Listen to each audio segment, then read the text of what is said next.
ಬೇಡ ರೀ, ಅವನಿಗೆ ನೋವಾಗುತ್ತೆ ರೀ, ಪಾಪ ಚಿಕ್ಕ ಹುಡುಗ ರೀ ಅವನು.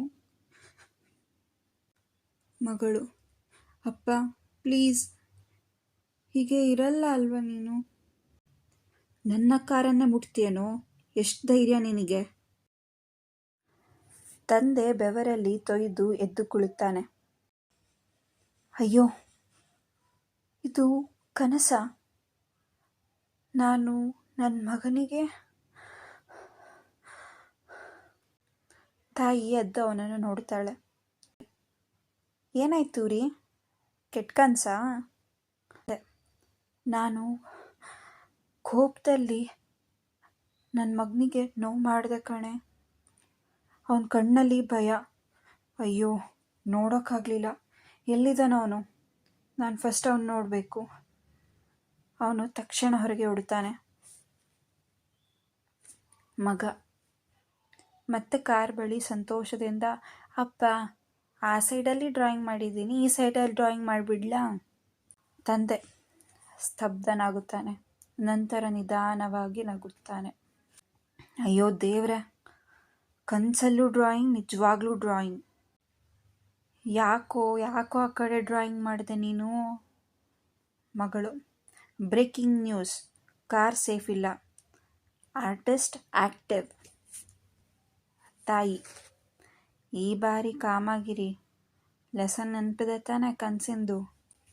ತಂದೆ ಮಗನ ಬಳಿ ಹೋಗಿ, ಪರವಾಗಿಲ್ಲ ಮಗನೇ, ಈ ಕಡೆ ಏನೋ ಮಾಡಿದ್ಯಾ, ಆ ಕಡೆ ಏನೂ ಮಾಡಬೇಡ, ಆದರೆ ಈ ಕಾರನ್ನು ನಾನು ಹೆಂಗೋ ಒಂದು ಸರಿ ಮಾಡ್ತೀನಿ.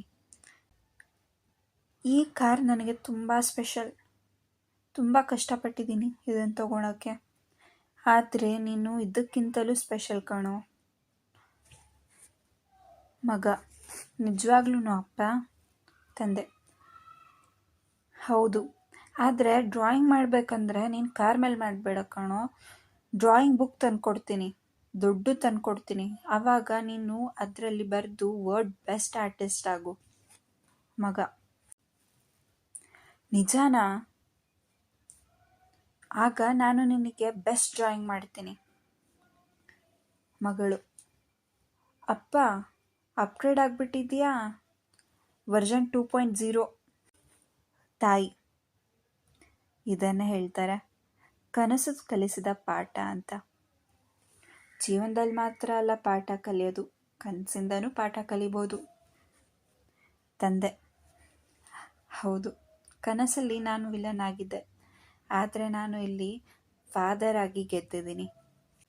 ಕೆಲವೊಮ್ಮೆ ನಾವು ವಸ್ತುಗಳನ್ನು ಉಳಿಸೋಕ್ಕೆ ಪ್ರಯತ್ನಿಸುತ್ತಾ ನಮ್ಮ ಜನರ ಮನಸ್ಸನ್ನೇ ಒಡೆದ್ಬಿಡ್ತೀವಿ. ಕೋಪ ಒಂದು ಕ್ಷಣ, ಆದರೆ ಅದರ ಗಾಯ ಜೀವನ ಪೂರ್ತಿ. Objects can be repaired, but hearts are harder to fix. ನಿಮಗೂ ಇದೇ ಥರ ಚಟ್ಪಟ ಸ್ಟೋರೀಸ್ ಇಷ್ಟನಾ?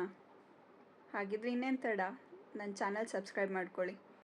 ಮತ್ತೆ ಇನ್ನೊಂದು ಸತಿ ಭೇಟಿ ಮಾಡೋಣ. Thank you.